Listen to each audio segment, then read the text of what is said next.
যতক্ষণ আমরা এই সংসারে জীবিত ততক্ষণ আমাদের সাথে সবকিছু থাকে।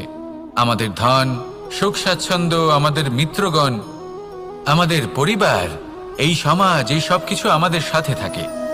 যেদিন আমরা এই সংসারকে ত্যাগ করব, এদের মধ্যে কেউ আমাদের সাথে যাবে না। না ধন, না স্বাচ্ছন্দ্য, না সম্পত্তি। এই সকল মানুষ, এই সমাজ, এরা শুধুমাত্রই শ্মশান পর্যন্ত আমাদের সাথে থাকতে পারবেন। তারপরে যদি আমাদের সাথে কিছু যেতে পারে তাহলে তা শুধুই আমাদের ধর্ম।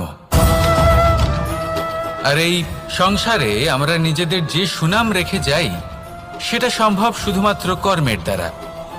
সেই জন্য সংসারে যতদিন পর্যন্ত জীবিত আছেন, যদি কিছু অর্জন করতে চান তাহলে ধর্ম অর্জন করুন, ধর্মের বিষয়ে স্পষ্টতা অর্জন করুন এবং কর্ম অর্জন করুন।